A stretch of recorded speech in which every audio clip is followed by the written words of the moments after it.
Hello. We're going to start in just a second. For those of you who don't know who I am, I'm Steve Dunn. I'm the first selectman here in Brookfield. This is a public information meeting that is being held by Homeland Towers, their attorney and consultants. In this process, the Connecticut Siting Council is in charge of all of these things. We received notification about 6 weeks ago that Homeland Tower planned to build the tower at 42A Hidden Brook Road. In the Siting Council rules, the town is allowed to require Homeland Towers to have this meeting. That's what we did. We worked with them, and they're here. They will give you a presentation on what they plan to do, and they will answer questions after their presentation. Thank you very much.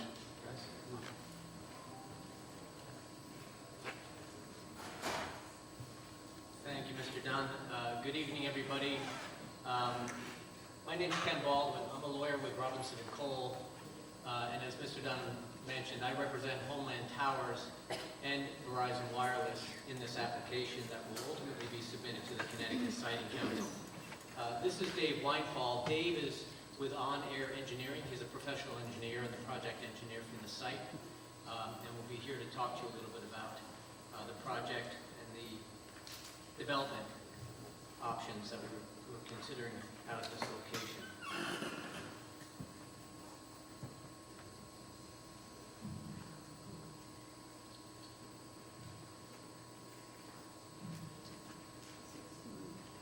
Not advancing.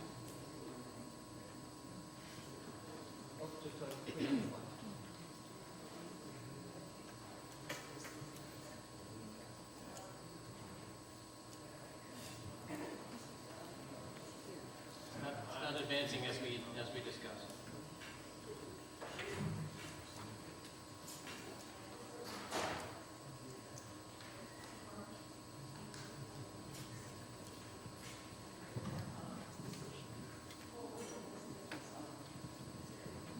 Thank you. So again, here's our information. Dave Weinfall and myself. Ray Brigatti is the regional manager for Homeland Towers. Unfortunately, had another commitment tonight. Would like to have been here, but he sent us in his stead. To give you a little sense, we are going to spend a little bit of time, probably about 15 or 20 minutes, talking to you about the proposal, talking about the Siting Council, its role in this process, its exclusive jurisdiction, the review criteria that the Siting Council uses in order to review these applications, their process and timing for reviewing and hopefully approving the application, and then we'll stay here as long as you like with questions and answers as much as we can give you tonight. Just one other thing, folks did come up and grab some of the handouts we had. We had two handouts. One was a copy of these presentation slides. The second was a copy of the technical report that we submitted to the town back on June 25th. If anyone is interested in receiving a hard copy of that, I'm happy to send you another copy. We ran out tonight. Just come up afterwards and give me your name and address. I'm happy to have it mailed to you. I'm happy to send you an electronic copy, but I also understand that the technical report is available to you on the town's website, so you can find it there as well. So with that, why don't we get right into the discussion about the project itself, and we'll ask Dave to take care of that. Thank you, Ken. Good evening. Again, David Weinfall with On Air Engineering. Application is a joint venture with Homeland Towers and Verizon for a proposed monopole at 42 Hidden Brook Drive. The tower is proposed at 170 feet in height. It will be located in a compound at ground level. It would also include equipment cabinets for Verizon, standby generator for Verizon. Let me move forward here. Situated again on the northern end of the parcel, the 10-acre lot. Access would be coming from 38 Hidden Brook, the adjacent lot from the street, through an easement with that property owner. And it's about 700 feet in total, the proposed access road. That would consist of a 12-wide gravel access road for occasional maintenance for the facility. The tower could also be designed and would be designed to support municipal and emergency antennas if needed on the structure. Verizon's proposing their equipment at the 170-foot level, as noted in the tower elevation here. They have approximately 9 antennas on a platform at that level. This is an unmanned facility. It will virtually be empty at all, most of the time. Maybe once a month is a maintenance. Staff come by for technician purposes, and other than that, that's the layout of the facility.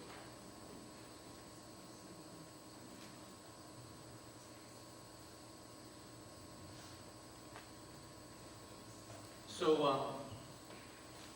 the Site Council's jurisdiction over these facilities requires them to do a balancing between the need for the facility and then evaluation of the environmental effects.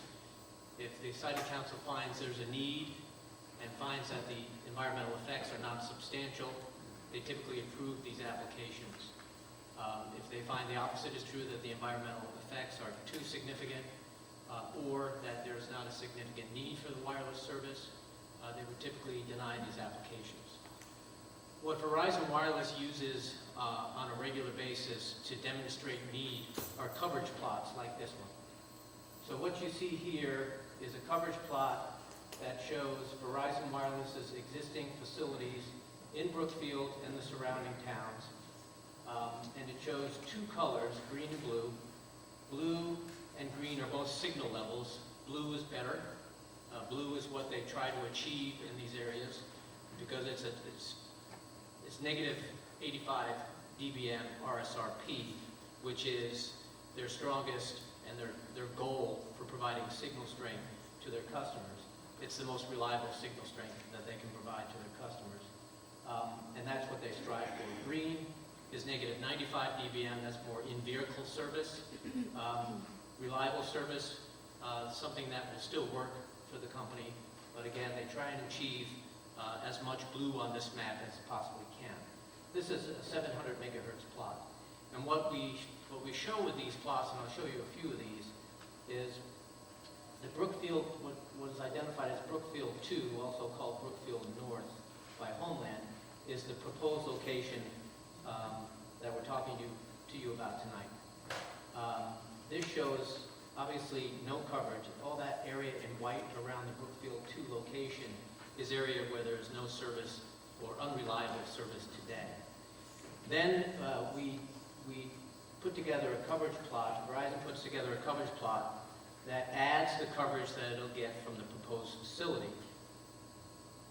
And you can see how the coverage from the Brookfield 2 facility then fills in a lot of those areas where no signal exists today very nicely with a lot of neg 85 and a lot more of neg 95 dBm service, mostly to the north of the proposed facility, but also connects nicely to the existing Brookfield facilities and other facilities surrounding the site. So again, without the proposed facility, and then with the proposed facility. We can demonstrate the same need at Verizon's 850 megahertz frequencies. Again, this map shows 850 megahertz service from some, but not all of the surrounding sites.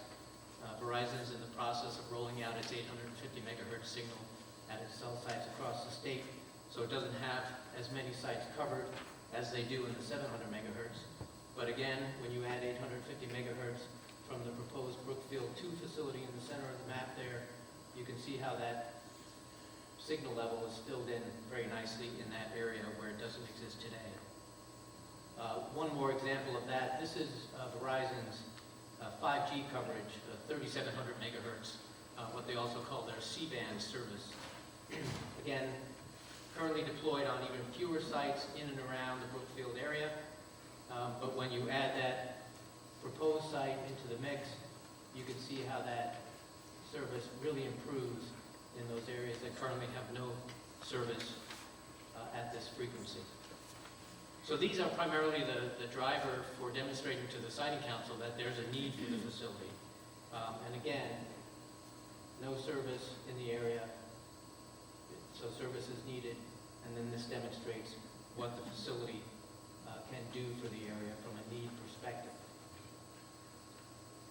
The Siting Council looks at a number of different factors when evaluating environmental effects. The most important one that they consider is visual effects. I've been doing this for a long time. There's just no way to hide a 175-foot tower. So obviously visual effects is something that the Siting Council takes into consideration and something they evaluate on a very regular basis, and something that Homeland Towers obviously is concerned about because it is the largest and most significant environmental effect, I think, that we deal with on a regular basis. When you look at the overall area for site development, you're talking about maybe a 75 by 75-foot square for the facility compound, and then you've got an access road coming up to that compound. So it's not a lot of land disturbance, if you will, less than you might have at some of the residential homes in the area. So we really have to look at what the visual effects of this facility might be. So this is a map that our consultants have pulled together. And this is a preliminary viewshed map. And what this map shows is in the center of those concentric circles is a yellow dot. That's the site location. And then using computer-generated data, LiDAR data, they utilize ground elevation, tree heights, and other factors in the area to get a sense of where the facility would be visible above the tree line from various locations. Someone standing on the ground at a location, what are they going to see when they're looking up toward the tower site? The benefit of this site is it's a heavily treed area. There are a lot of intervening trees between 75 and 80 feet in height. So as this map shows, you really need to get further away from the facility in order to get views of it. What this map shows, the areas in blue, are those areas where, based on the computer modeling, you might get a glimpse of the top of the tower above the tree line. Most of that blue area that you see is along the east side of the river and on the river itself. There are some areas at the higher elevations to the east in the town of Bridgewater. You see some more areas to the southeast along the river. And then if you look closely, you can see some other areas kind of interspersed where some additional views of the top portion of the tower might be visible based on, again, the computer-generated model. The circles that you see are a half-mile radius, a 1-mile radius, and then a 2-mile radius. The numbers that you see depicted on this map are going to be photo locations as a part of this visual assessment. These preliminary visual maps are only part of the picture. What Saratoga Associates will be pulling together is a full-blown visual assessment, which will include photo simulations from these locations that they've identified on the map, all trying to get a sense of what the visual effects of the proposed facility will be. We've included in the slides basically the same map, but with a different base layer. This is an aerial map base layer that shows the same information where the top portion of the tower may be visible from, again, portions of the river, some water bodies because it's open water, and then some other areas within a half mile, small areas within a half mile, and then some other areas between a half mile and a mile, and then the areas you see across the river, which are beyond a mile from the site. And again, this will be a part of a more substantial visual assessment that the Siting Council will evaluate as a part of its process. One of the other issues that always comes up in these applications relates to radio frequency emissions. Verizon wireless antennas are going to be mounted on the tower at 170 feet above ground level. These are, generally speaking, low-powered facilities that are required to meet an FCC standard that's been established since 1996. And we hear regularly people say, well, the standard's been established since 1996 and they haven't done anything with it since then. That's not the case.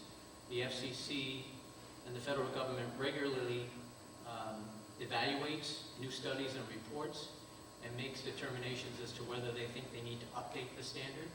The fact that the standard was adopted in 1996 and hasn't been changed simply means that the government has determined there isn't enough evidence to suggest it needs to be changed. So the standard is what it is, and one of the things that we need to do is demonstrate to the Siting Council that we can comply with this standard. The federal law says as long as we demonstrate that we can comply with that standard, concerns related to health effects associated with radio frequency emissions cannot be used as a reason to deny an application. So we have to go through this process, performing this far field analysis, which takes into consideration the height of the antennas, the power coming out of the antennas, the frequencies being used, and puts those numbers into this far field analysis. And it demonstrates that at these levels, the RF emissions from this facility will be well below the FCC standard that has been established. In addition to visibility, compliance with radio frequency emissions, the Siting Council is going to require us to demonstrate that we can comply with the U.S. Fish and Wildlife Tower standards and evaluation reports. They evaluate impacts on wildlife and endangered species. We look at wetlands and watercourses, vernal pools that may be in the area and impacted. We're required to demonstrate that the facility will not adversely impact prime farmland. We talked about the RF emissions and the visual report, as well as the FAA requirements. I can tell you that this tower, as proposed, is not going to require FAA marking or lighting of any kind.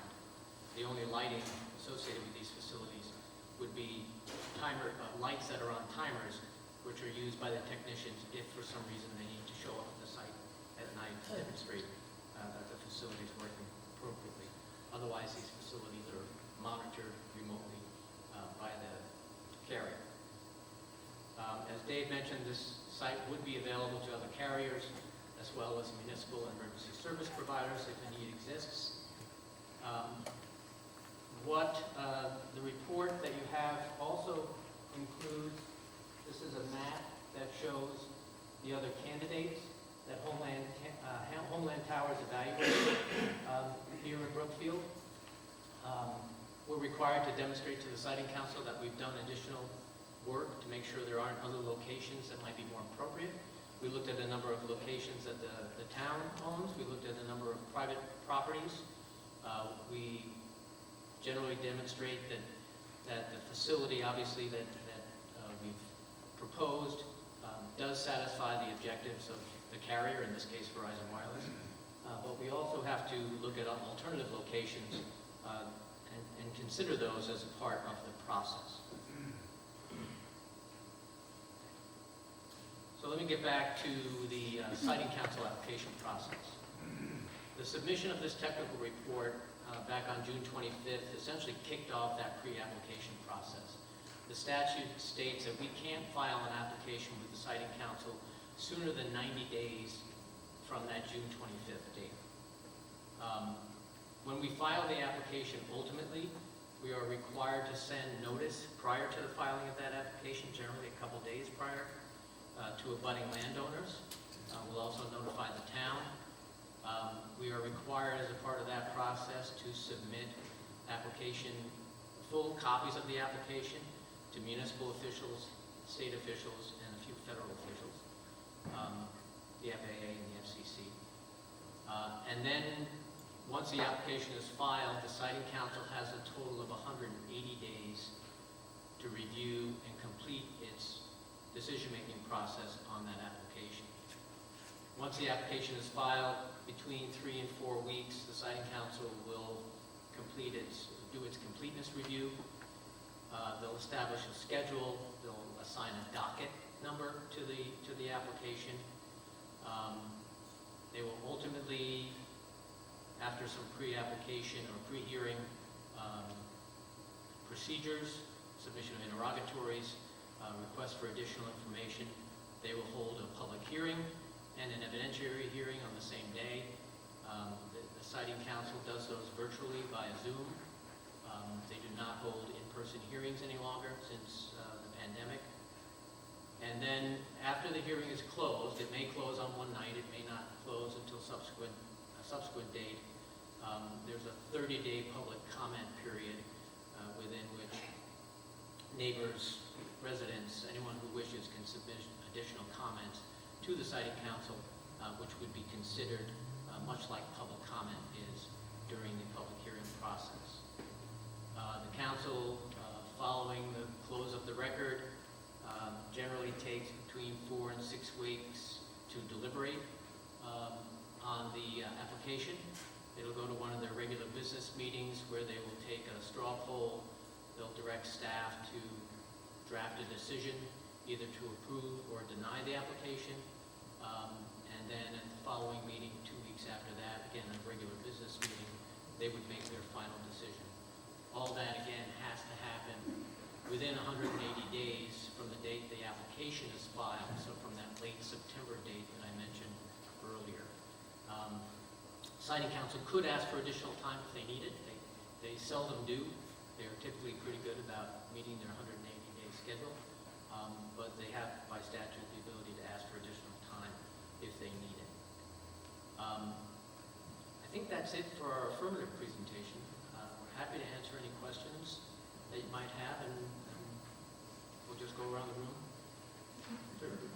We should probably If you could, yeah, what I'd like to do is, if people could come and speak at the podium, that way we're recording this, other people can hear it too, and Ken, if you can just answer questions. Good evening. My name is Richard Baldelli. I'm the president of the Lake Illinois Shores No. 1 Condo Association, an adjacent property owner. Association No. 1, we represent 24 homeowners. I'm going to make a request to you that I made earlier to Ray, just to make sure that it's on the record and hopefully that it happens. We are going to ask for a balloon test. While you did give us the visuals and the LiDAR, nothing convinces people other than looking at a balloon floating at 170 feet. We are also, I think it's computer, sorry. We're also going to ask, that you flag the trees and brush of the area to be not only cleared for the tower, but also the construction staging area. And thereafter, we're going to ask for permission to walk the property. We realize this is private property and that the property owner may have some liability concerns, so we would limit it to either 1 or 2 persons from Association 1 and probably Association 2 who would both be willing to sign a waiver before going on the property. I have one couple of things that I didn't quite pick up. In your application, will there be detailed construction plans? Site construction plans, when you submit the application to the Siting Council? Yes, there will be. Okay. Will there be detailed erosion and sediment control plans compliant with Connecticut state law? Yes. Okay, great. And are you going to do a wildlife impact study? Yes, part of the process. So, I'm sorry, say that again? That is a part of the Siting Council review process. Rich, I should also state that in addition, part of the post-Siting Council decision process, if they approve the application, there's something that's called a development and management plan. It's essentially a final site plan. So if the Siting Council approves the application, they'll approve it subject to conditions. Change this here, put in landscaping there, fix this. That D&M plan that Dave Weinpaul would prepare is that final document, and that would also include all the soil erosion control measures and all the construction elements associated with the site.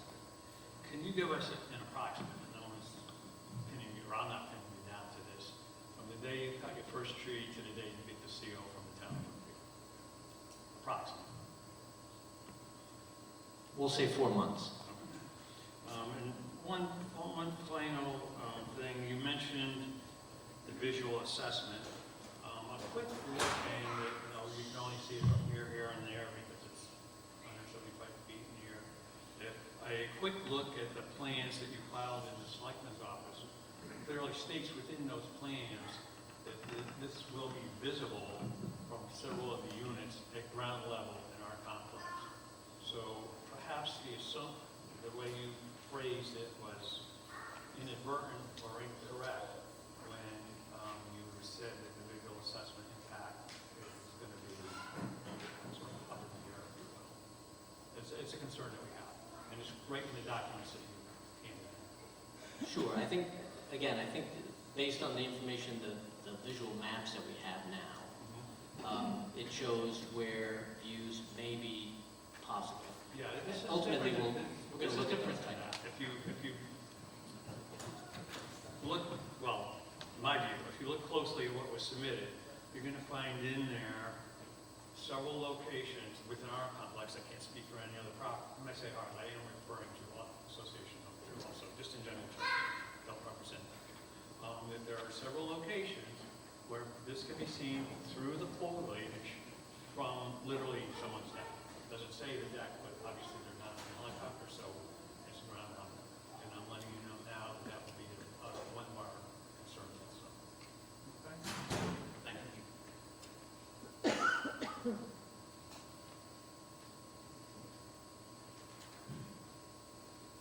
Hi, my name is Laura Huling, 34 Hembrook Drive. Thank you guys for coming in and answering these questions. I know it can be a thing. So I have a few questions.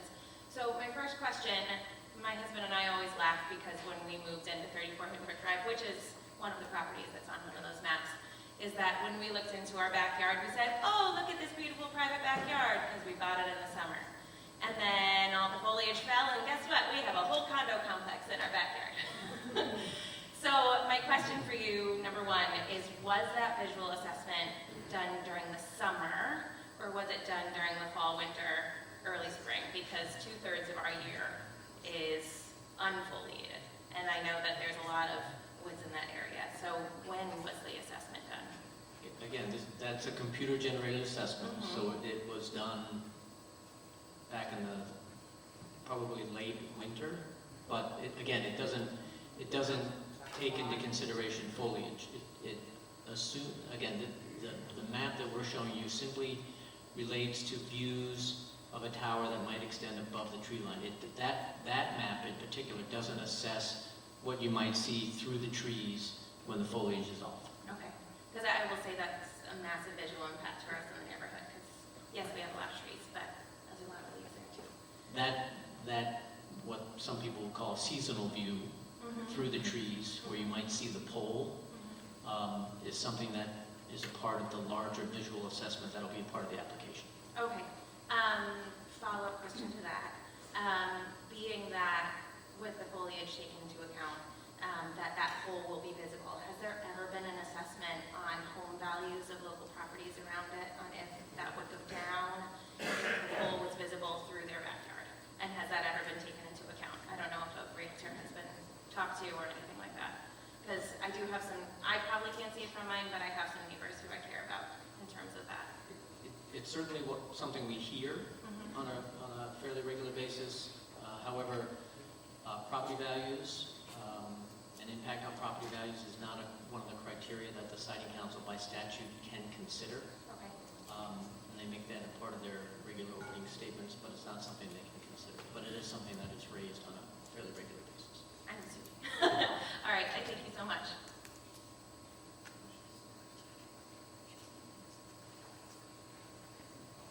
My name is Henry Torres. I live at 35 Hinnebrook Drive, basically right across the street from the proposed site.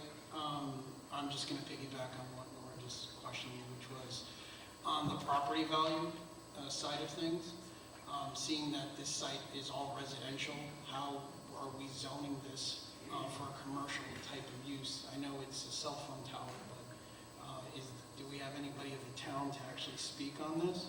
Where it's where we're finding out that one of the main reasons I purchased the home 5 years ago was to get away from having cell phone towers and a little bit less craziness. So my question is if I can get an answer to, I guess, the site committee, is that, or the name of it is council, they determine to, because I can barely get a permit to put in an extra garage on my house, and you guys are coming in and 4 months to have a cell phone tower. Yeah, the siting council, again, is a state agency that has exclusive jurisdiction over certain types of facilities. One of them is cell phone towers. Their authority preempts local zoning authority. So we go to they're essentially a super zoning authority.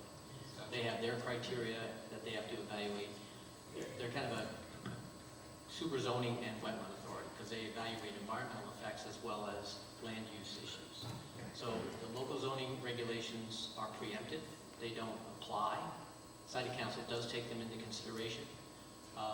As far as it being a residential area, there are many locations around the state, as you can imagine, where cell phone towers are located in residential areas. You can't provide the service in those same areas without having a structure of some sort there to attach antennas to. So certainly understand and have heard the concern about it being in a residential area, but in this particular area, there's no option other than to put a structure in a residential area to provide service to the residential area.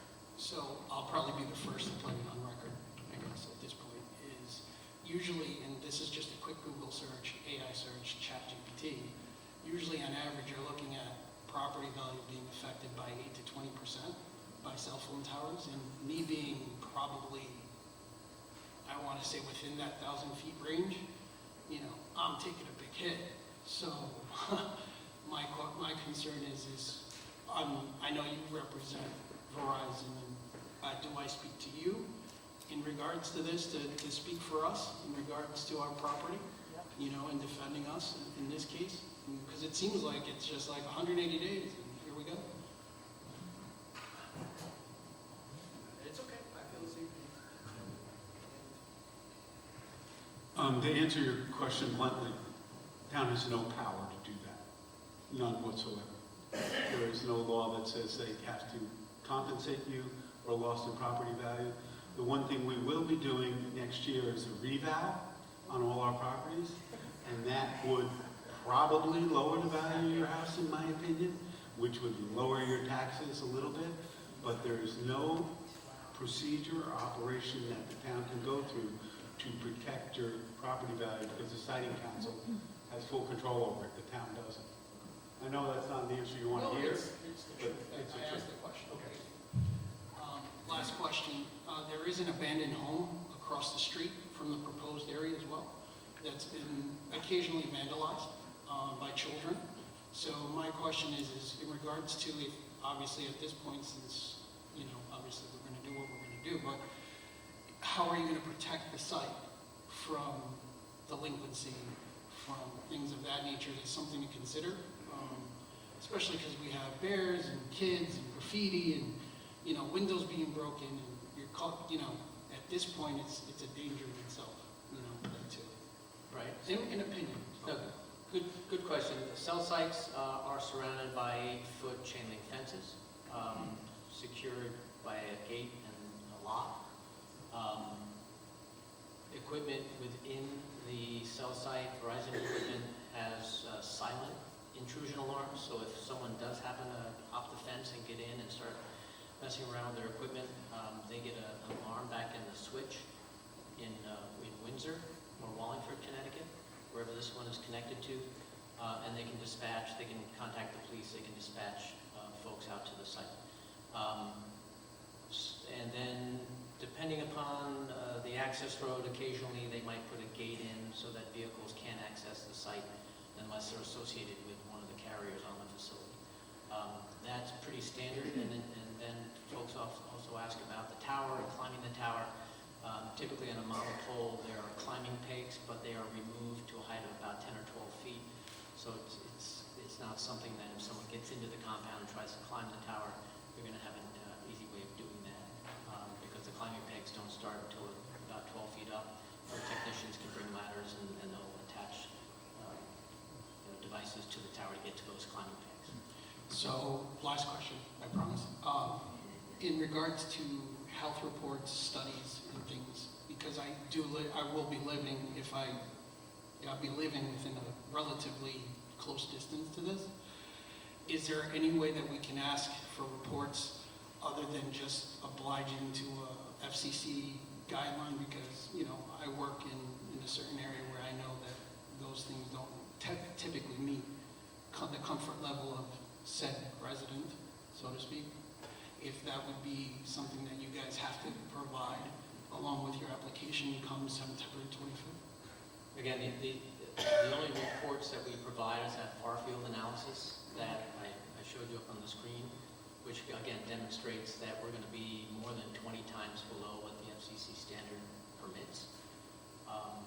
If additional carriers decide to go on the tower, they will also have to go through a siting council review process, not this full certificate process, but a shortened process. But they also need, as a part of their tower share application, if you will, to demonstrate that not only will their antennas comply, but the combination of Verizon's antennas and AT&T, for example, antennas. T-Mobile comes in, they've got to demonstrate that all of the antennas combined cumulatively will comply with that FCC standard. And they generally do that by the submission of an RF exposure report prepared by experts in that field, which will include far field information like the report I showed you earlier. Thank you.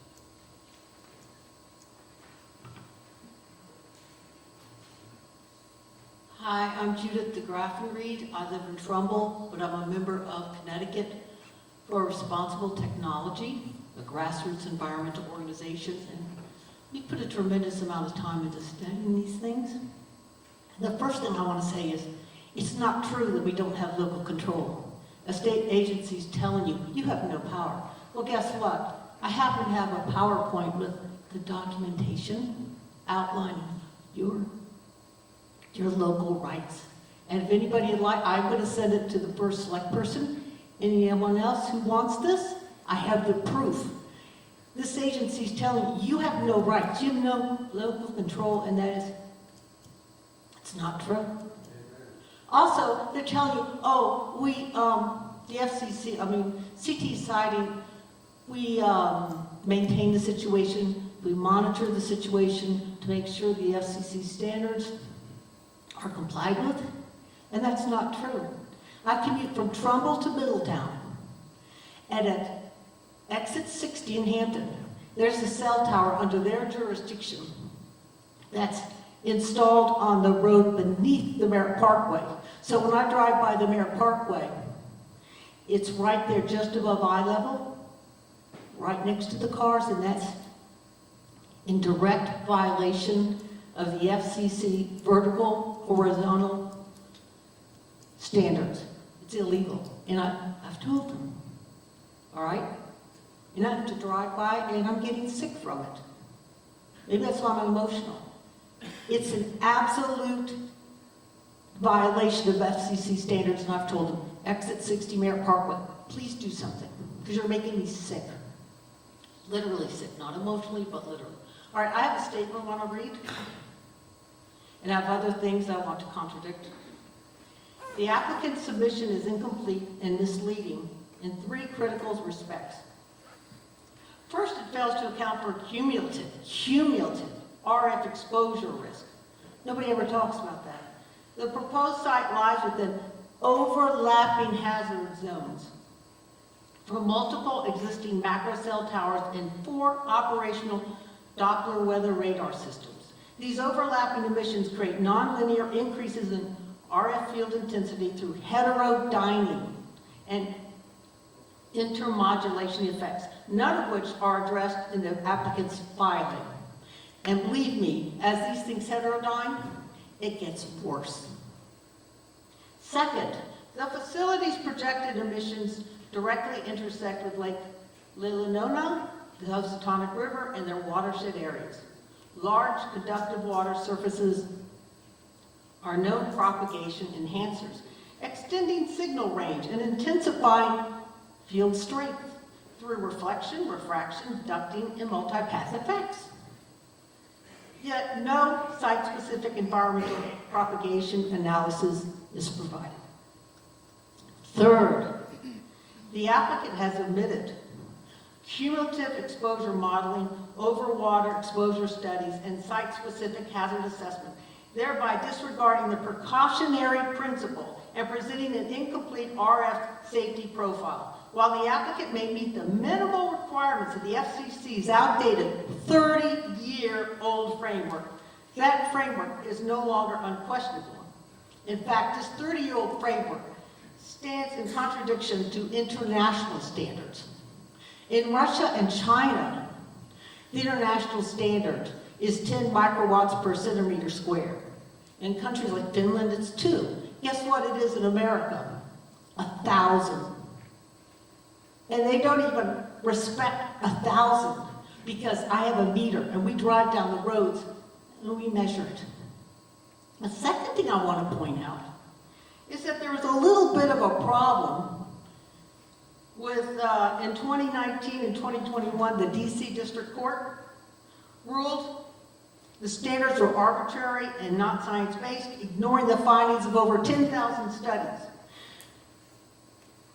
These were remanded back to the FCC to deal with their outdated standards, and the FCC has done nothing. So the FCC stands in violation of the DC District Court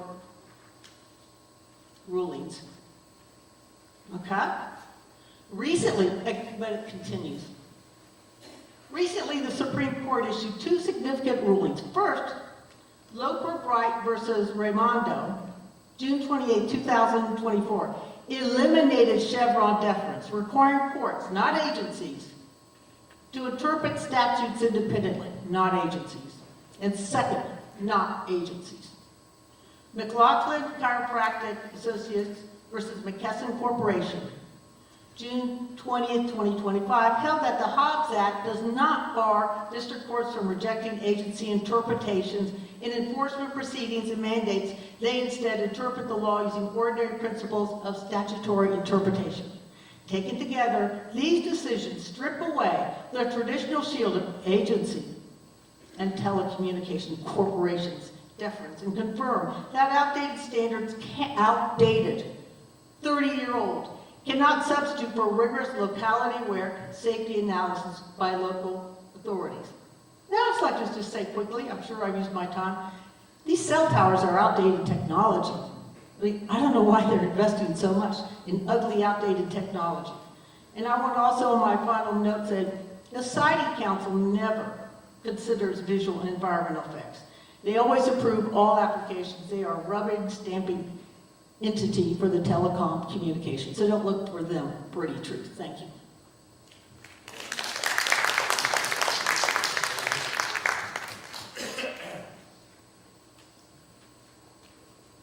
Good evening, everyone. I'm Alexandra Officer. I'm actually the Vice President of Lakeland North Shore Condo Association, number 2. I do have a couple questions. I think most of them are pretty much the same here, but I just wanted to know a little bit in terms of accountability and oversight. What measures will you take to mitigate noise from cooling fans, backup generators, or maintenance work on this property that you're proposing? The Siting Council regularly requires facilities like this to comply with the appropriate, whether it's state or local standards. So we'll have to do that for a residential standard at the property line as it relates to the noise from these facilities. The only noise, emergency generators are exempt from the noise standards because they're not running all the time. But the cooling fans, as you mentioned, will need to comply with the noise standard. Typically we do, given the nature and the distance from the property lines here, but we'll have to make sure that we do as a part of the process. So now in terms of accountability, I'm just speaking in the future. I don't know how long this project will take, but who is responsible if there are any future health, safety, or property impacts from the tower? And I'm referring more to what process will exist for residents to report concerns, violations, any of that. Who do we report to if anything happens to us while we're 300 feet from this proposed tower? The Connecticut Siting Council retains jurisdiction over certificated facilities like this one.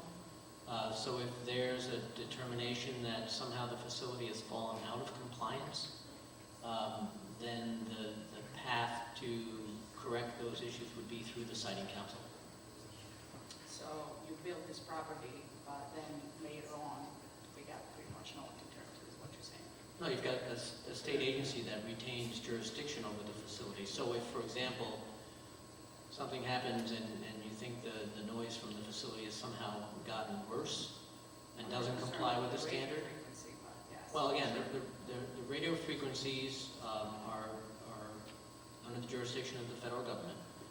We've got to demonstrate that we can comply with those standards, and we have and we will. And you We again, have to. those standards are kind of outdated. 1996 is a long time ago. Technology has advanced way, way, way. And as I mentioned earlier, just because the standards were adopted in 1996 doesn't mean that the FCC hasn't looked at them since 1996. They have. And there are engineering agencies that look at them and study them and look at international standards and make a determination as to whether they think and would recommend to the FCC that those standards should be changed. And since 1996, those bodies have recommended to the FCC that the standards stay just as they are. Now, if the complaint is with the FCC standard, there's nothing that the town of Brookfield or the Connecticut Siting Council can do about that. That's an argument that has to be taken down to Washington to the FCC. All we're required to do, all we can do, is comply with the standard that's in place at the time. If the federal government changes that standard tomorrow, we've got to comply with that new standard. That's all I have. Thank you so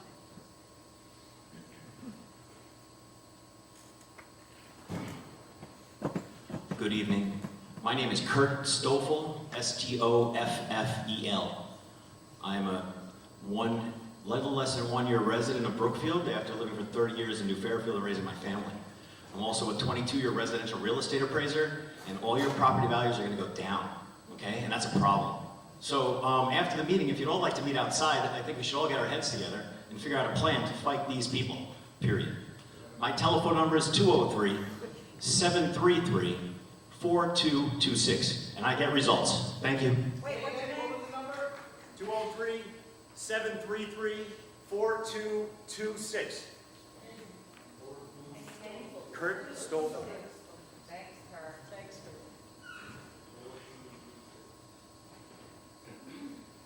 Kurt.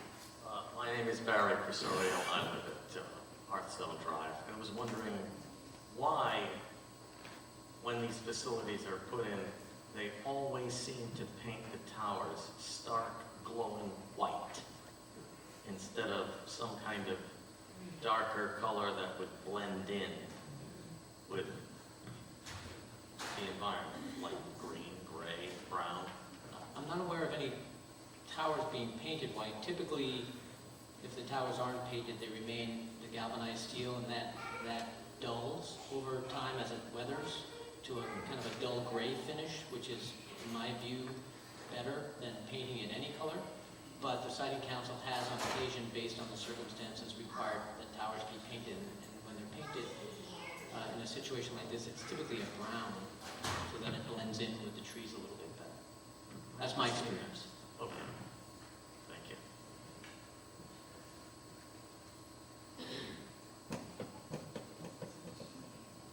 Hi, me again, Laura Hewling, 34 Hindenburg Drive. So I have one other concern. So we have a really tight curve coming around that corner, and the slope of the proposed easement driveway is a very steep access point. Now, I know the easement doesn't necessarily need to be approved by the state, but is there a process that the driveway has to be approved by the state for visibility options, et cetera, because it seems a little unsafe there? And when does that process happen within the whole situation? I'll let Dave talk about the driveway grades, but again, these are unstaffed facilities. Obviously, during construction, there'll be concerns, extra attention paid to construction vehicles getting in and out of the site as they develop the site. Being concerned about local traffic concern and traffic safety issues of it, always a top issue when towers are built in areas like this. Once the facility is established, is constructed, maybe a technician visits the site twice, 3 times a year. So there isn't a lot of in and out traffic, I guess is my point.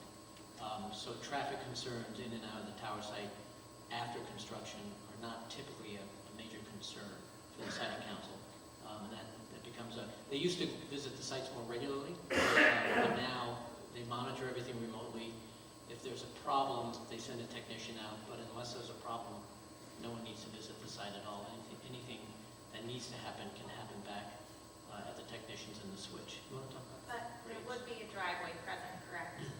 Well, yes, there would be a driveway present. And therefore that would have to be approved by the town, or I'm just confused No, as to that that's- whole process. No, the driveway is a part of the facility, but the Okay. siting council would require, they'd be responsible for approval of the driveway as well. Okay. Okay, thank you so much.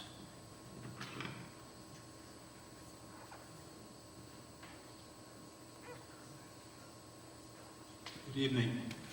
My name is Ralph Wolkenstein. I've lived on Hidden Brook Drive for the last 47 years. And I have a question for all of you here in the audience. Is there anyone in this room who feels, we've been told we're going to get a tower, perhaps, that there would be any significant change in what your current status is as far as receiving cell phones or computer improvement? I asked that question. You told me it's nothing.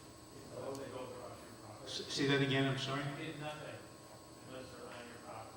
In other words, they're going to pay leasing fees to the property owner. That's it. You don't get a cell phone, I don't get a cell phone.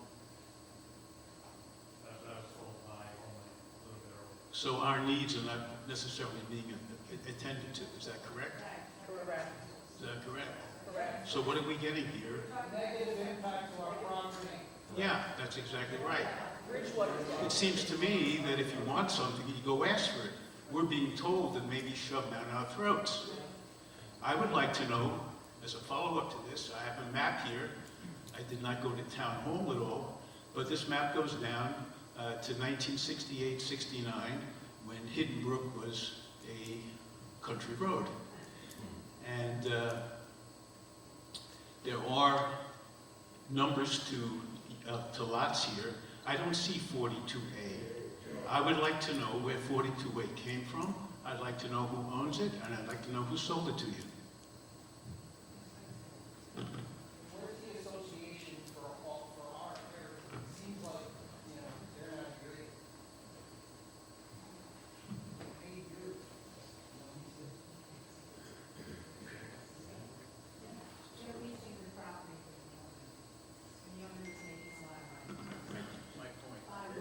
My point, let's get it out to the open. Let's not have a situation where we don't have enough handouts for the people who show up here. And where, if you sit back there, I was an ophthalmologist, I couldn't see what was going on. We invite everyone to come forward. So 42A is the 10-acre parcel that's shown in the middle of the map. Do you have a pointer? Would be helpful. Laser pointer. I don't have a laser pointer. No?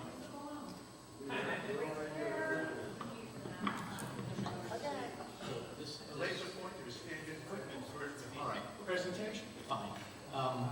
This is the 10-acre parcel that's shown in the map, and that's 42A in Brook. This is this square here is the proposed cell site location in the northern portion of 42A Hidden Sold to Brook. you by whom? It's not sold, it's leased And leased to you by whom? by the property. And the property owner's name is? I know. I'm sorry? I'm sorry? It is available on town records. Come to me, I have. There you go. Thank you. He owns both properties. Okay, I have two more questions. One is, as I was driving south from the high school here, there were signs last month about no cell tower. Where was that cell tower supposed to be, and what happened to that particular application? Or does it relate to this particular cell tower?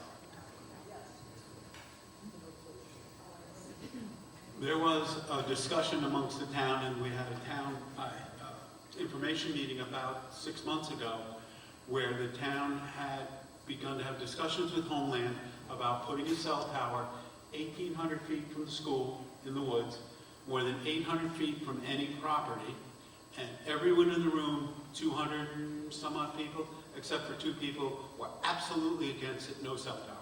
And that's why you see that sign. It's for the cell tower that was proposed here.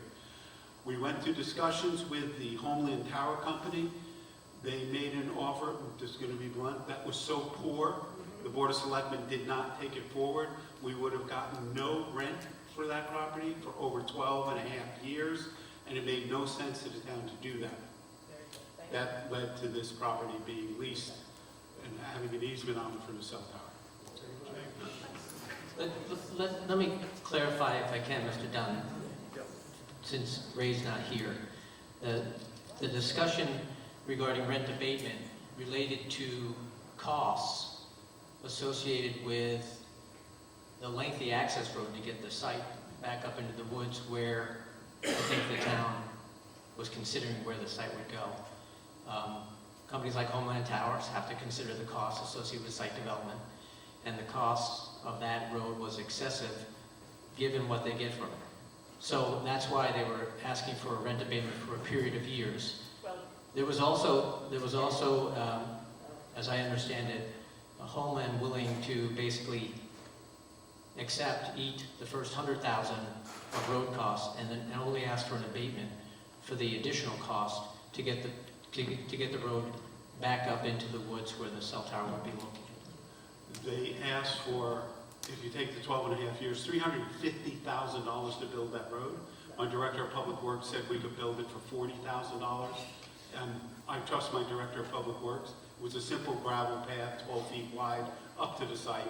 So we're just going to have to agree to disagree on that. We will. Thank you.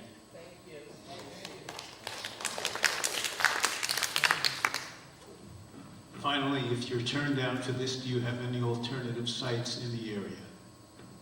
We don't have any alternative sites that are leased.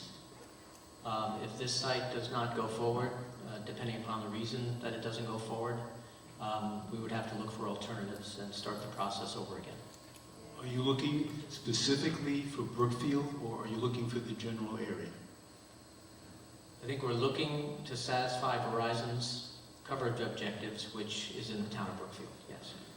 Doesn't extend to any other town, is that correct?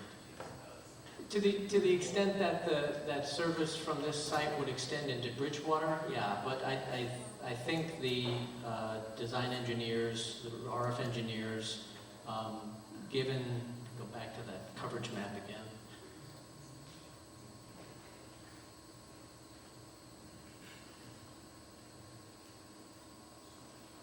You can see how close the site is to the river, so the coverage from this site, when you add it, does travel across the river to some extent. Would a site in Bridgewater cover a portion of this area? Perhaps, perhaps. But I think all of the sites that Homeland has looked at so far are located in the town of Brookfield. I don't think it's, let's put it this way in the positive, I think it's common knowledge that across the lake, Governor Lamont fairly recently donated 68 acres. In fact, I can see it from my own plot. And may I suggest, if we get any advantage from that, seeing how there's very little need here, as expressed a few moments ago, that be something that you could look into. That it's state land, and it is the old Lamont property.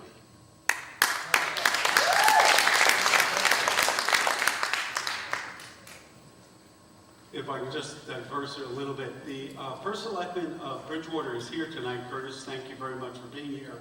I had a conversation with Curtis a few months ago, and I asked him if he would kindly consider putting this cell tower in Bridgewater, and for some reason he said no. And a lot of the properties along the water in Bridgewater are privately owned.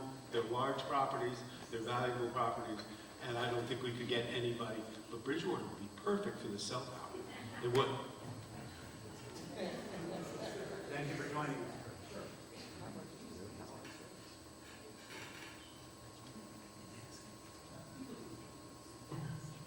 To clarify, Governor Lamont sold his property in Bridgewater. It was originally Stu Leonard Jr.'s property. that was bought by Governor Lamont and his wife, and he sold it to the Land Trust, which was part donation and part Land Trust money.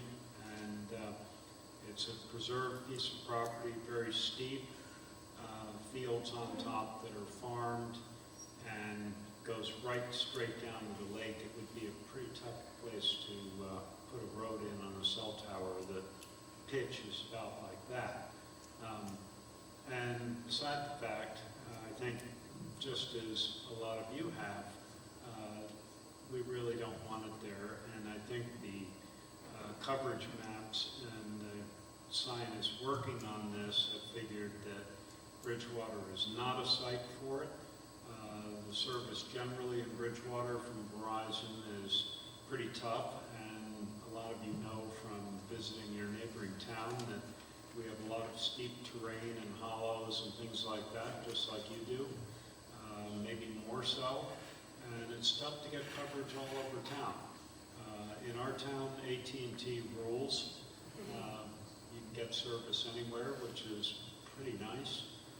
And I doubt if, you know, it would be welcome to get another tower in town, but I appreciate people's concern, and we are helping out on this with Steve, and have been through several of these cell tower initiatives, and it seems like they always get what they want. The siting council is a rubber stamp, basically.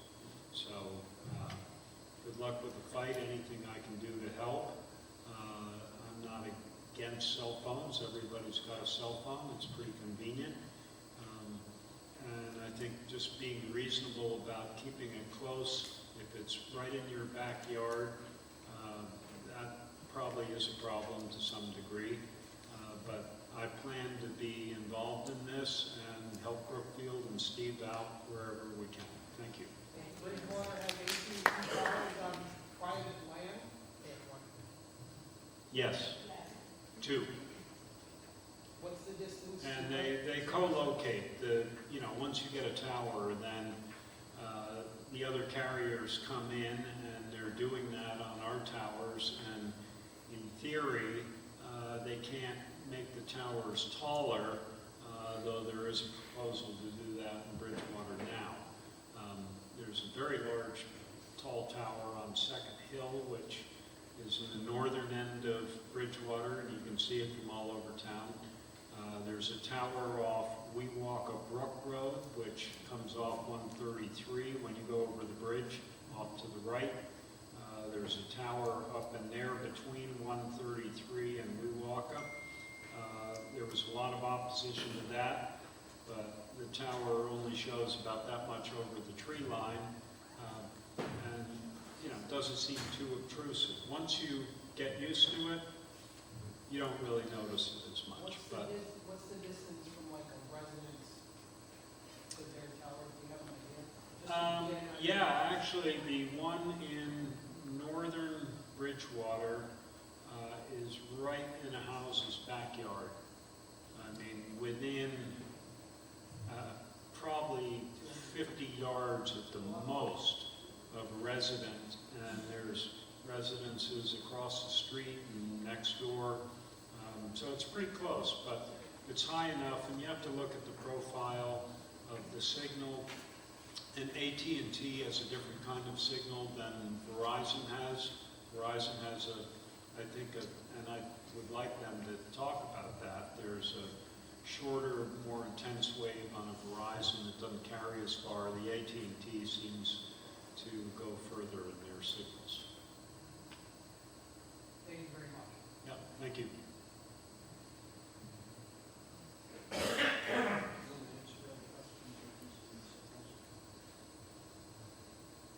Sure, I'm not aware. I know that AT&T and Verizon operate in frequencies that are very similar.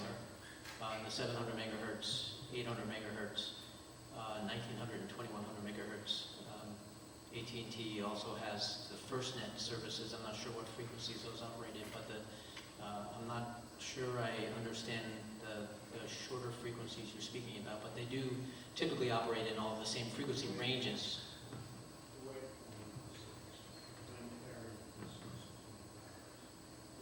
Typically, AT&T and Verizon are making the same claims as it relates to their frequencies and the coverage footprint for each of those frequencies. I'm not an RF engineer, so I can't speak specifically to that, but that's what I've seen over the years. Hello, everyone. Alex Kunkel. I'm a resident on one of the abutting properties. I've got two questions. One is from the visual perspective.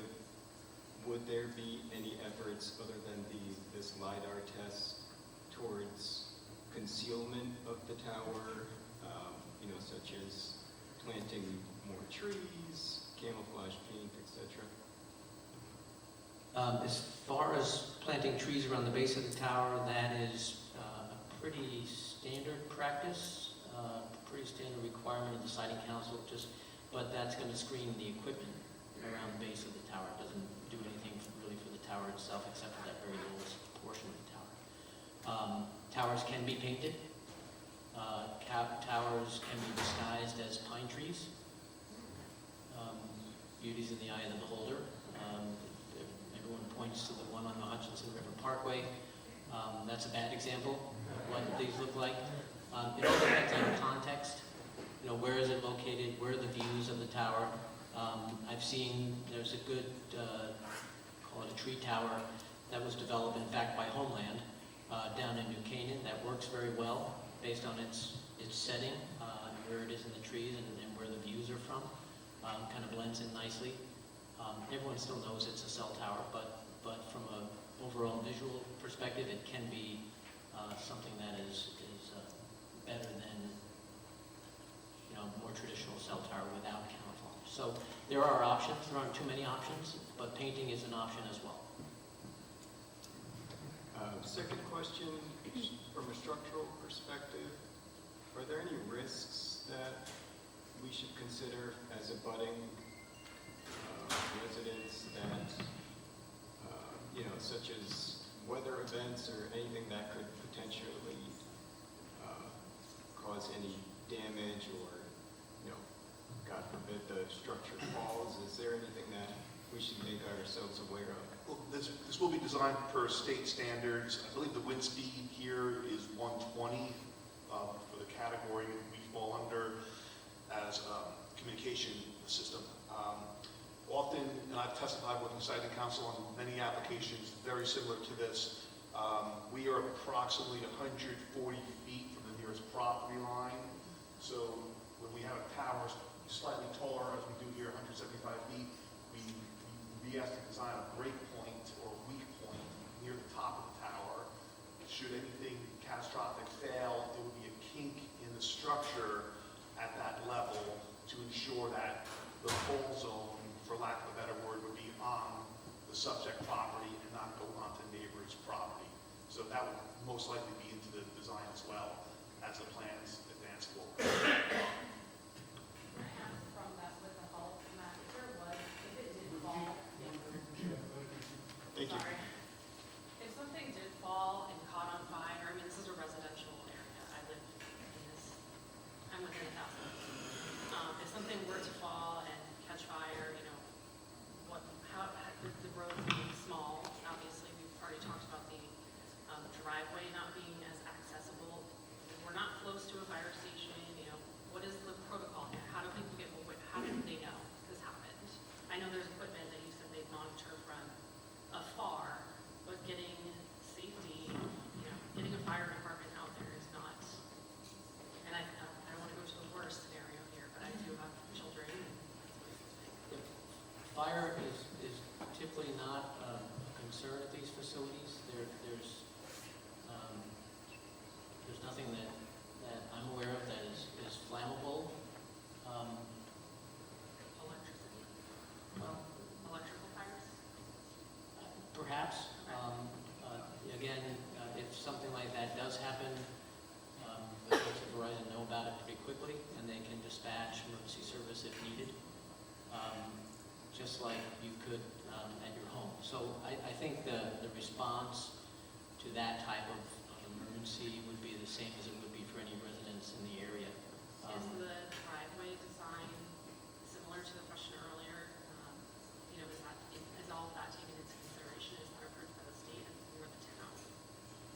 driveway needs to be able to accommodate emergency service vehicles, just like any driveway would be, to make it accessible.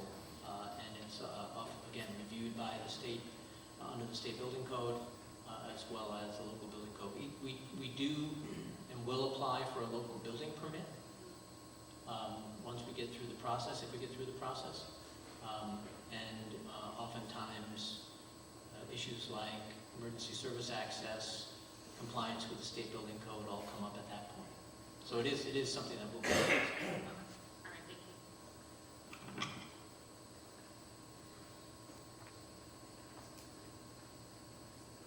The additional question I had was in response in regards to seeing that it's a cell phone tower and it's going to be 5G.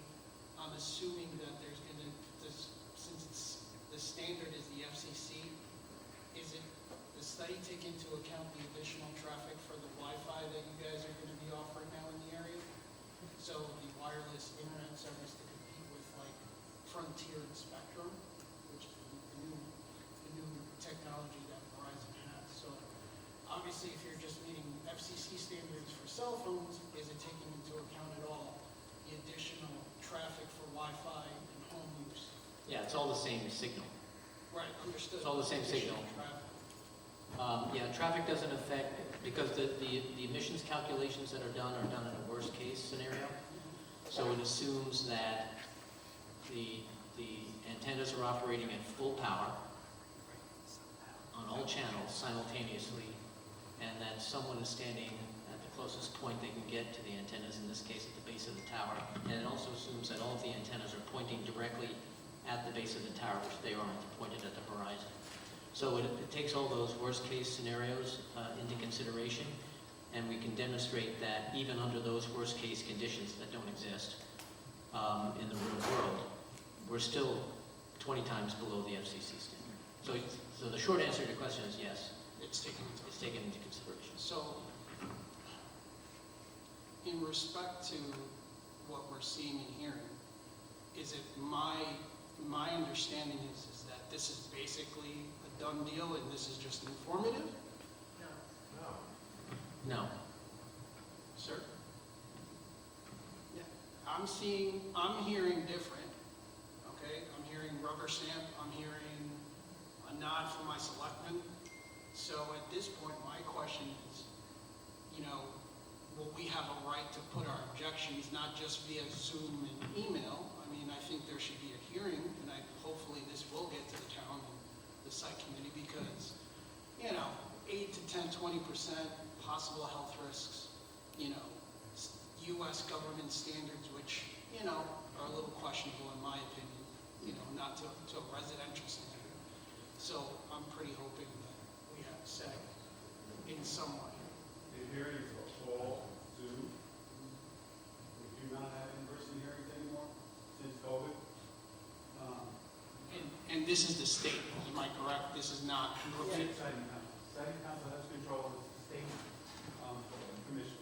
So if you look at it, since the Siting Council was formed, there have been just over 600 applications to the Siting Council.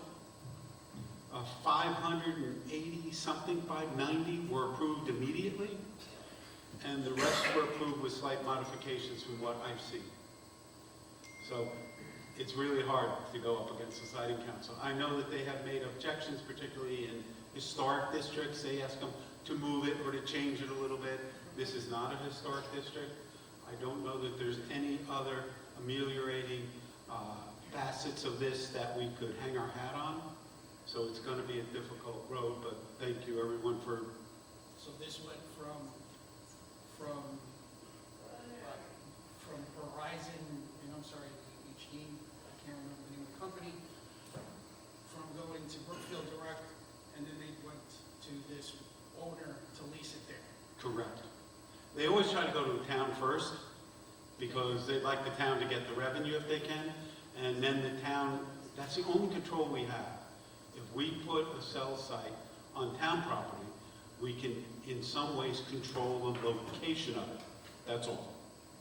Everything else we can't control. Once they move on to private properties, that's a transaction between a company and an individual who owns that property. The town has no say on what they do, and the siting council doesn't let us stop it as a town. I hate to be blunt, but that's just the way it is. Now, we can continue to fight it, and we should, right? And everyone who's concerned should get on that hearing, write a letter, write an email to the siting council, state your concerns, right?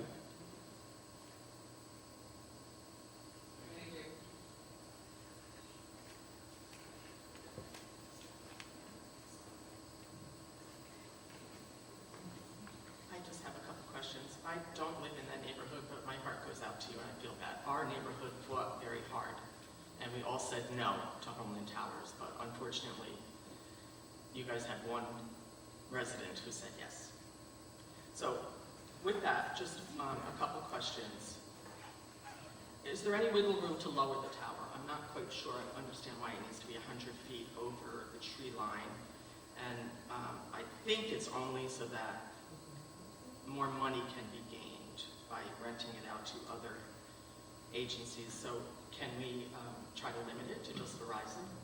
As Bridgewater's, I think they have one that's low, and just AT&T is on there. Is that something that, because this is in the middle of a gorgeous neighborhood, that maybe Homeland Towers would concede a little and maybe lower it and not make as much of a profit off of this tower as they want to? The height as proposed is currently driven by Verizon Wireless. They've determined that they need antennas at that height in order to meet their service objectives in the area. Can we If see they that? lower their Mhm. antennas, those areas of coverage that you see on this map shrink, opening up gaps and problem areas and not connecting with the adjacent sites as well. So they've done that analysis, and they've determined that 175 feet is what they need. Now, that same analysis will be reviewed by the siting council. They ask that same question every application. You know, why do you need 175 feet? Can you live with something less? And they often investigate whether you can go lower. And Verizon will need to justify the height at 175 feet. The typical practice when they get a location like this is they will basically start at 200 feet and then ratchet down by 10-foot increments to get to a level where they are comfortable that they can satisfy the objective. They don't want to go taller than they need because it's hard to justify, and they don't want to go shorter than they need. So it really doesn't have anything to do on Verizon's part with money. Homeland Towers obviously is building this site for Verizon's purposes, first and foremost, and if other carriers need to share this tower, they'll go below the Verizon antennas. If someone comes in, if AT&T comes in, for example, and says, well, I need 185 feet, then they've got to go through the process and justify that additional height. It's very rare that another carrier comes in and tries to get more height on the tower. They would typically simply take what they can get on that existing tower and then adjust when they're building sites around it. But because there are existing sites in the area and this location needs to connect to a lot of those existing sites in Brookfield and the adjacent towns, they've determined the site needs to connect to the adjacent sites that you see up here to the south, in Newtown and in Brookfield. So if they start going lower, not only does it shrinks that coverage footprint, but it also makes it more challenging to connect to those other sites. So there needs to be a little bit of overlap between the coverage from the adjacent sites so that as you're traveling from the coverage area from one tower, you don't lose the connection to get to the next one. It's a very short distance, I understand, but there's no service down there. It's a very small connection. So I don't know that in my opinion, that's not scientific at all. I'm not sure that in this circumstance where you're putting it in the middle of a very nice residential area that you need to worry about connecting to other towers. If you're just asking, if you're just wanting, because Verizon feels they need customers in this area, then maybe you should just focus on this area and don't worry about extending it to another town or another tower. Does that make sense? Not really. Okay. Again, as you lower the antennas on this site, that coverage footprint shrinks, making the connection to the adjacent sites less likely. Yeah, but there's good service in the other. But there isn't. That's the problem. Once you start lowering that antennas, those coverage gaps between the two sites that are intended to connect open up. So is there wiggle room to lower the tower, you're saying? I think Verizon's already made the determination they need 170 feet. Okay. Next question, sorry. The viewshed maps and the study that was done is definitely with leaves on. When you answered that question, you were kind of hesitant, but it is definitely with leaves on, and 6 months out of the year, there are no leaves. So does the siting council take that into consideration when they do look at this study? They do. And again, the study, the viewshed maps that I showed you tonight simply depict year-round visibility, those areas where you will be able to see the tower, the top of the tower above the tree line. So it doesn't consider at all seasonal views through the trees. Okay, so later studies for the CSC? The full-blown report will take those seasonal views, those nearby seasonal views, because you don't tend to have those seasonal views as you get further away from a site. It'll take those nearby seasonal views into account. Okay, great. And we are allowed to look at those, the public? Yes, anything that is submitted to the siting council as a part of the application will be available on their website for public viewing. Okay. The historic district, from what I can see, it looks like Ray took, whoever, one photo from one area in the historic district, Rabbit Lane. Do you do more studies on the historic district for this application process? Because the historic district is quite larger than just Hamlin Court and Rabbit Lane. They typically will identify locations where they think the site might be visible based on the preliminary maps that we looked at. So occasionally, depending upon where the locations are, they may take one or more photographs or include photo simulations from those areas. So they're not required? Pardon? They're not required to make sure that the historic district is free and clear?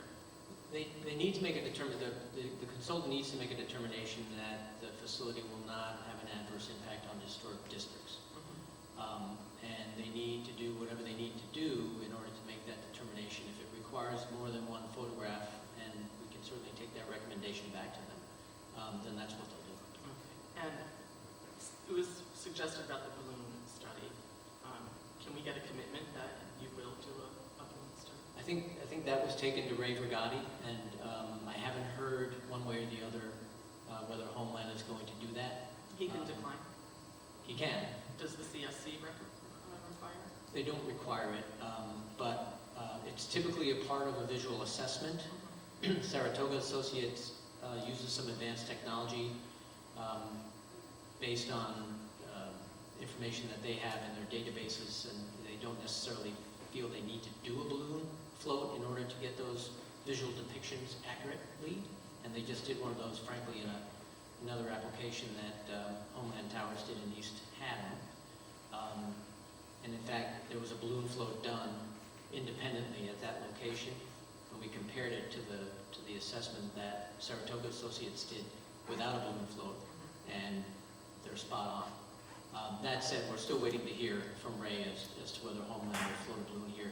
If they do decide to float a balloon, we'll work with the town to make sure that everyone gets notice of that, when that will be, so that you can be around to view it yourselves from various locations. I will put one caveat in: if they do a balloon float, it's very weather dependent, as you can imagine.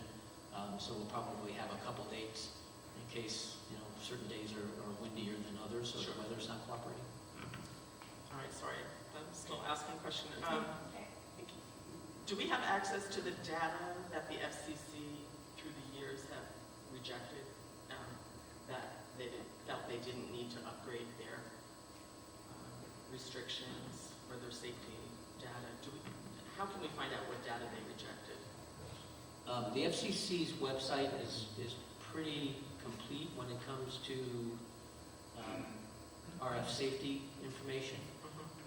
There's a bulletin called OET, the Office of Engineering and Technology Bulletin 65, which speaks directly to the RF safety issues. That's available on the FCC's website. And plus, they have a whole section on RF safety on their website that has a lot of good information. Okay, just a couple more. There was, I didn't read about it, but I'm hearing word that there was a Supreme Court judgment that they needed to update their FCC guidelines, and therefore another town in Connecticut, Easton, one of them, Weston or Easton, had like a moratorium waiting for this study to happen. The FCC was told they need to do this.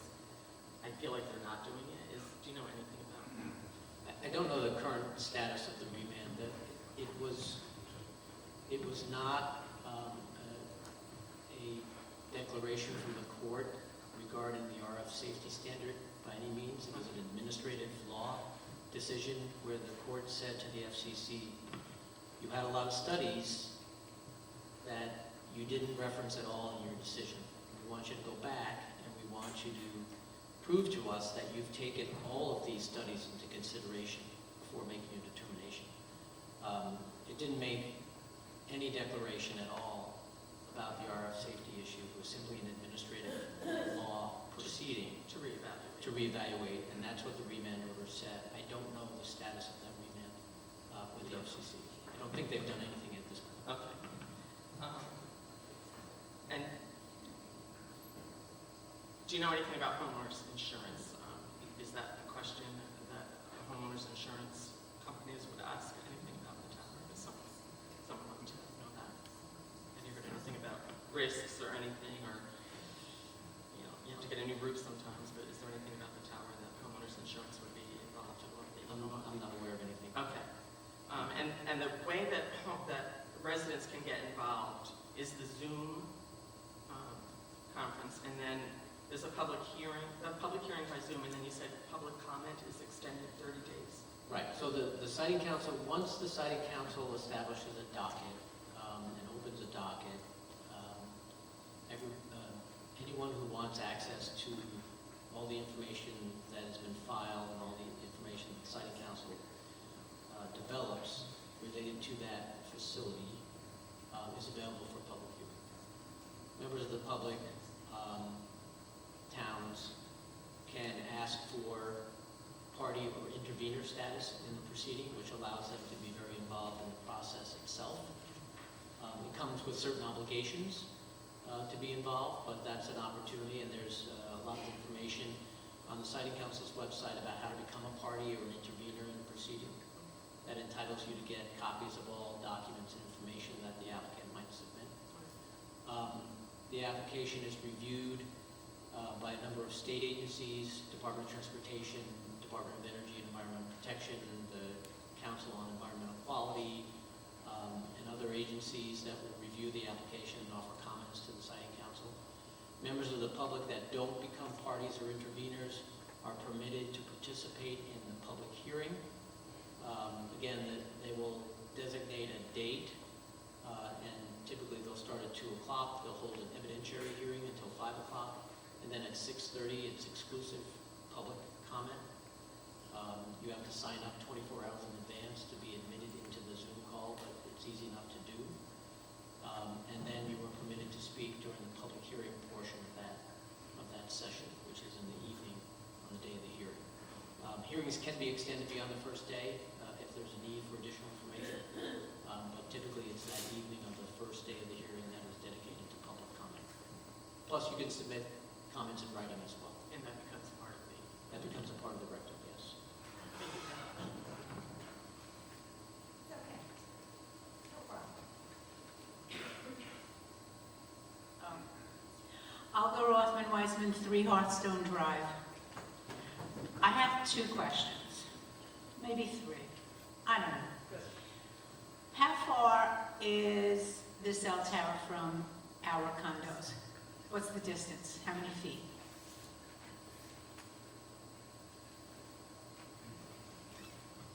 Approximately 300 to the nearest condo, just Okay. must And is there a requirement that has to be at least like 1,200 feet? Somewhere? No. Okay. That's question one. Question two, what is DBM? I know it's a scientific term, I'm not scientific. What does DBM mean? Decibels, Aha, see? decibels by, I'm a lawyer. So, my sister's a lawyer, she knows everything. We say we know everything, but we don't. DBM is also often used as a measure of sound as well. I'll look that up for you, I promise. Would you please? Thanks. Okay. What would happen if lightning struck the tower and caused it to fall down, cause a fire? I don't know. Well, the tower, in effect, by itself is a lightning rod. It's all steel. There would be a lightning rod also on top. Some companies don't feel they're needed because it's a piece of steel. It's fully grounded into earth. There are many ground rods secured into the earth. All resistance tests are taken to bring any resistivity down. So any lightning is dissipated into the earth through the system that we build around the structure. It's a very large ground ring that goes around the entire fence. The fences are bonded. Anything metal inside the fence compound is all bonded into the grounding system, including the tower at numerous locations. Okay. And the property owner, can he break his lease at any time with you guys? Not unless Homeland Towers breaches for some reason. So you would be able to break the lease with him? Good question. I don't know.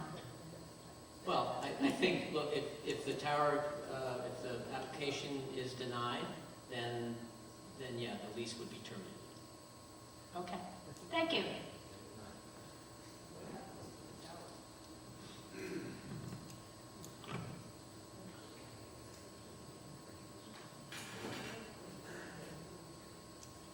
My name is David LaRoche. I live in Lakeland on one of the shores.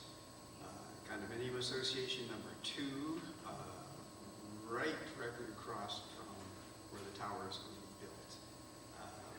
So we're the closest. One question that I keep wondering about, and you haven't, I don't believe you brought up, is the revenue that Verizon is going to make from this, as opposed to the property value that we're going to lose. So how much money is Verizon stand to make from this tower? I don't know. From the service provided from one particular tower, I'm not sure that I've ever seen that. Well, I would think that there would be some type of a study that they would do to determine that they're going to put an X number of dollars into it, and they're going to get Y number of dollars out of it over a period of years.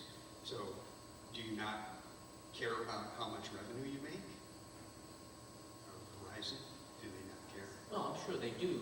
I guess Well, my point is that I'm not sure that it taken gets into to the, consideration? I'm not sure that it gets to the micro level of identifying how much of that revenue actually comes from any particular cell site. I don't know. Well, I'm looking at Verizon determines the need for this. But I'm a Verizon customer, and I've lived here for about 6 years now, and I don't have a problem with the cell phone service. Yet Verizon is telling me that there's a need for it. Why not ask the people who are using the Verizon or the other towers or the other services or providers that would be using the tower? There's no consideration for the actual needs of users versus putting in another tower that will expand your network, that will be good for advertising, that will get more customers, that will raise the revenue. So it sounds like a money grab. Well, I think the evaluation of need has been done. I think the maps. With a need based on range and Based service, not on on no the needs service of the people. or on Verizon's, not the people's lots. Well, Verizon's need to provide service to its customers in an area where insufficient coverage and service exists today. And it's You not, have it's, complaints from all the customers saying there's insufficient service. yeah, and, yeah, I think the network folks have a number of indicators that they look at when they're deciding whether to move forward with a site in this location. Some of that information is computer generated, like this information here. So what they'll do is, once a site is established, they do drive tests. They know where the coverage exists, they know where it doesn't exist, and they make a determination based on their development budget. Okay, we need a site here, and then they prioritize it based on all of the other needs they have in the state of Connecticut. And then they make a determination as to whether they want to move forward with a site based on budget dollars, because, you know, they're still company, they still need to Budget dollars. make a determination as to whether they can move forward with certain sites. Well, okay, It gets bottom prioritized. line is that Verizon cares about Verizon and future services as opposed to the people that are using it. It's a- Okay, now the question that I have is, you mentioned cooling fan noise. Is this a constant noise, or is it occasionally during the summer? Is it something that has to go on all the time? And at what level is it? How loud is this? That will be evaluated. The cooling fans are running constantly, but they're very small fans and they don't generate a lot of noise. Typically, the sound from the cooling fans is not all from outside the compound itself, but that has to be evaluated. Evaluated after they're put in, or before? Evaluated as a part of the process, site council process. So the cooling fans, the equipment specifications have sound generation aspects in the specifications itself, and then we have to demonstrate. Siting council will ask us, will this facility comply with the noise standards, given the location of the equipment and the proximity to the nearest property line. Last question. As far as the technology goes, I've heard a variety of different sentiments on how good the technology is, and if it's as good as AT&T or not, or whatever. But I've been hearing, and again, this is television advertising. I was in advertising for 40 years, and I know that truth in advertising is an oxymoron in some cases, but I've been hearing more on TV about satellites providing the service, and that cell towers are antiquated and invest in satellite service. Is Verizon doing that, and why wouldn't they do it instead of spending money on a cell tower that's going to lower my property? I've been doing this for Verizon for 30 years, and satellites has come up from day one. Why don't we just use satellites? The technology isn't there yet. It's getting close, but it's not there yet. And so until that technology is available and reliable, is Verizon looking at it? Of course they are, sure. So is AT&T and all the other wireless carriers. They're always looking at advancements in technology that might allow them to provide better service. But at this point, it's not something they're going to start to deploy because the technology isn't there yet. That's my understanding. That's what I heard. Well, like I said, they saw it on TV, so. Well, thank you.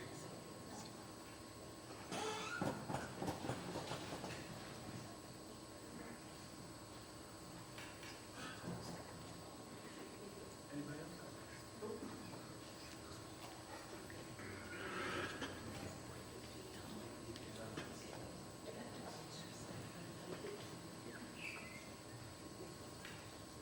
Rosemary Fawcett, 148 Wisconsin Road. In terms of they're not there yet with the satellite instead of the cell tower, in the next, like, say, 5 years, extend the lease runs out long with these folks for the cell tower? How many years? Typically 25 years. Okay, so the satellites become doable, the cell tower's defunct, then what? Who takes it down? And should it be in the lease or in the contract that you perform to have something in escrow to do that? I mean, it's just, not to say that the other cell towers are gonna be sitting there, but now that we know that there's new developments, we need to plan for getting rid of the old stuff. Two answers to that. One, the lease agreement typically includes a provision that says if the cell tower is no longer in use, the company who owns and operates the cell tower, Homeland Towers, would have to remove it from the property. That's an agreement between the property owner and Homeland. Okay, but if they The go siting- bankrupt, then what? The Siting Council also has a requirement and that obligation to remove the cell tower if it's no longer in use. If Homeland goes bankrupt, the Siting Council doesn't have the authority to require a bond, if you will, to remove the cell tower, but the obligation would be on the certificate holder to remove the facility if we ever get to that point. Thanks.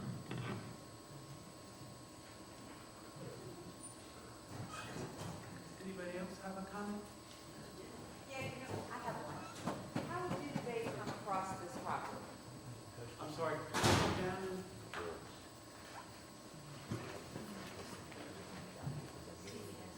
We're recording this for residents, so we want to try to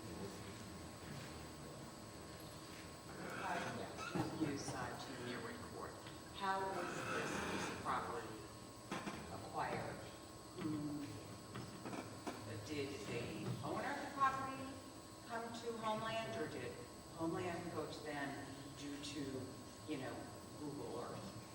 So the way it works is the wireless carrier, in this case Verizon, establishes a search area, a search ring. They say, okay, we need service in this area. And they establish a search ring that theoretically means if you find a property anywhere in this search area, it probably will work for us. There are a lot of factors that go into it, ground elevation, tree height, that type of thing.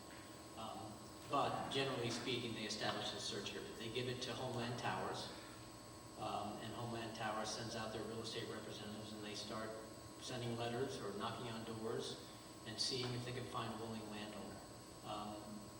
Homeland and Verizon are not public service companies. They don't have the right of eminent domain.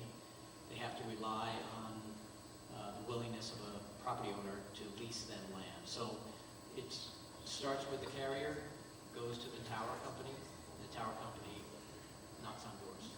So another question for you. So when someone, I'm not sure who, the company Saratoga or something of that sort, somebody who took the pictures of the neighborhoods? Saratoga is the consultant, the environmental consultant that does the visual assessment. Okay, so when Saratoga goes to the neighborhoods to take the pictures, are they allowed to walk on property owners' property, like my home, walk on my property without my permission to take pictures of the site? No, Okay, well, they did. they haven't been out there taking pictures. They did. There's pictures from April 24th of this year. I had landscapers at my home, and a man in a four-door Cadillac, gold, parked his car in front of a neighbor's house, got out of the car while my landscapers were working, filling in, some dirt and grass for me, and walked on my property with his cell phone and some tablet, taking pictures without my permission. I called Steve Dunn's office and talked to his secretary and asked if anybody was around at that time from Homeland taking pictures because I had a feeling. I called Homeland and asked Homeland if there was anybody that worked there that had a gold four-door Cadillac that came to my home to take pictures. The gentleman said he did not think so. I called the police department and said, some man walked on my property without my permission. And they told me if my landscaper saw him, to call them back immediately, and they would come. So someone, which I'm assuming is your someone, was on my property without my permission to take pictures for this cell tower. That's wrong. And upsets me because I had a hunch. Now I saw pictures that were taken near my property, literally, that was taken. from the 24th of April. And that's probably around the time the guys were at my house collecting the dirt and the bricks. I don't know for sure, but I could bet my life and they asked, why are you there? Can we help you? And the man said, no. He just kept walking on the side of my stone wall, taking pictures. It's actually in compliance with that. There's a picture taken from our courtyard.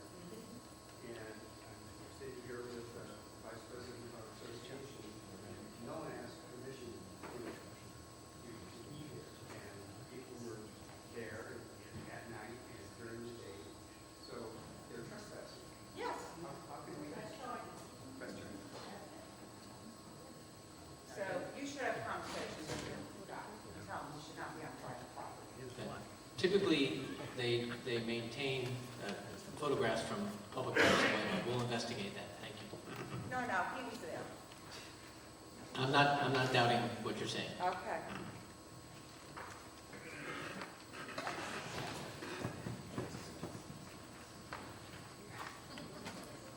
Does anybody else wish to make comment? Oh, here we go.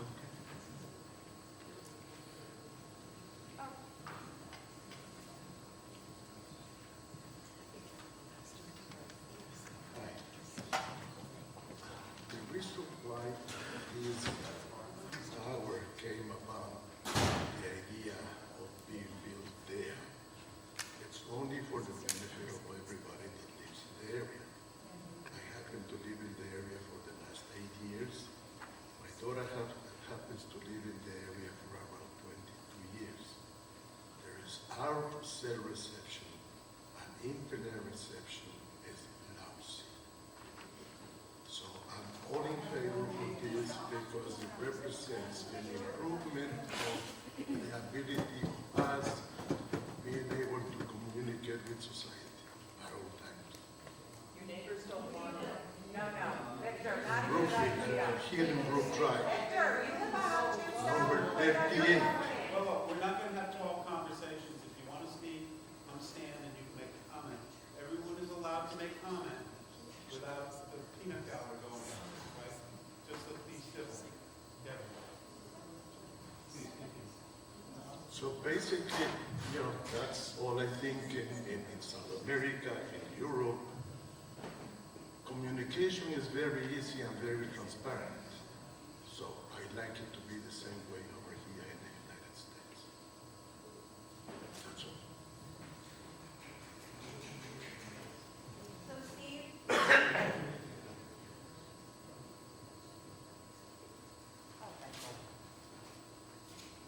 Basically, this is a response to what was just commented. There's nothing against, definitely make your money, do what you have to do what's best for your family, I respect that. I'm a business owner, I do the same thing. But to say that it's for the benefit of our community, that's very bold to say. Why? Because I've been in the community for 5 years. My cell phone service, it is what it is. I receive 1 gig service from Spectrum. I'm satisfied, my kids are happy, the street is nice and quiet, it's respectable. But the biggest thing that you're not taking into account is the amount of property value I'm losing today, just by having this meeting. I'm already on the phone with 2 realtors right now. So, in respect to community, you already see what the house across the street did for us for a long time. That is something that we should all be fighting. And the selectman already has. No,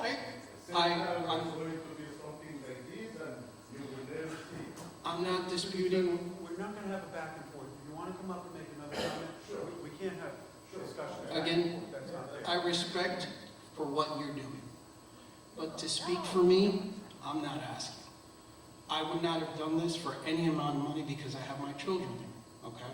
I have family, the community is quiet, it's nice. For a period of a few months, there's gonna be construction.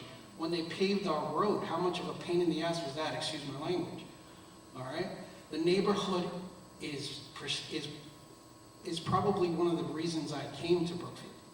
Now, just to let you know, your neighbor, like 35 Hinnenbrook Drive, I'm probably gonna sell.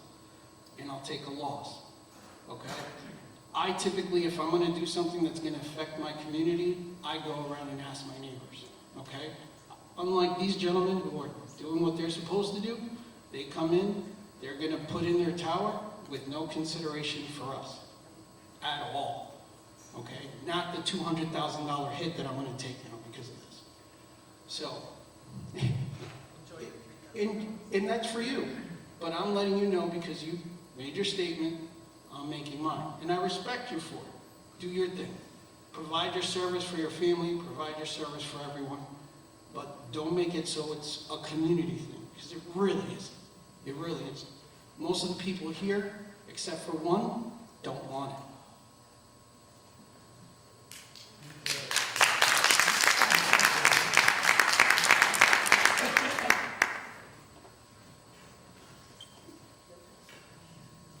Just one more time, one more thing. Everybody that's here, they probably have an excellent reception for communications. I have no doubt. Anybody who does not have a reception, they would be someplace else.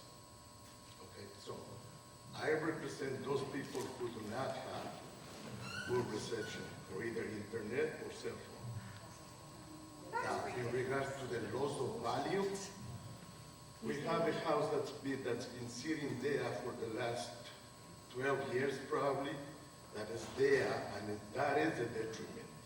Not a cell tower that is going to be erected in a matter of a few months or 6 months, I have no idea how long. It's going to be there for 25 years. And once it's erected, it's there, and that house there has been there for the last 8 or 12 years, and nothing has been done about it. So I would suggest everybody to put their efforts into concentrating and getting rid of that house more But than the anything. house isn't hurting, and the house is not gonna give you cancer, okay? That tower's gonna give us all cancer. We can't have back and forth. We can't. Stay civil. Thank you. We've gotten a little far afield, but on 33 Hidden Brook, the town has had that property before our blight panel for over 4 years. We are working to foreclose on that property. We have over $70,000 in blight fines placed in a lien on that property, and we are going to get it fixed, but the courts take forever. I'm sorry, it's a different subject, but you're right to be upset about that pink house. It's a mess, and we're going to fix it, but it takes time. Do you have something more to say? When you bought your house, the pink house was there. The cell tower wasn't there when I was buying my house. So I came a little bit late. I live on 13 Hidden Brook Drive, and I'm upset about this thing, as other people are. And I just want a direct answer, because this was asked before, and I thought what I heard was that this is not a done deal. But somebody I was sitting close to said, no, this is already done, this is happening. So what is the answer? This is not a done deal. We haven't filed our application yet. The Siting Council hasn't completed its review.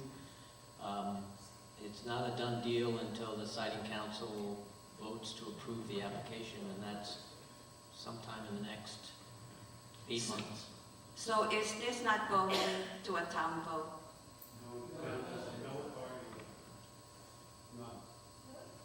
So that person who's leasing the property to you must be getting a lot of money. Yes? But then to the expense of the other property owners, whose property values would be going down. Isn't that a shame? So I'm one of those, one of many. And my phone, I have Verizon, I get good service where I am. I know that there are some spots on Hidden Brook Drive that you don't, a little bit of an area that you don't get good service. But outside of that area, you get good service. So I agree with some questions that why Hidden Brook? Why in this neighborhood? We moved to this neighborhood many years ago because of its exclusivity and being quiet, and you can walk around the property, the area, without fear of traffic accidents it's good to have kids grow up in that area. But then having the tower is a concern, both for property values and health concerns. I know that when you read about it, there is no specific or definite answer to the question, does it cause cancer? Does it cause this and that disease? But nobody knows. You cannot guarantee us that it won't. So that's a big concern for most people, for everybody.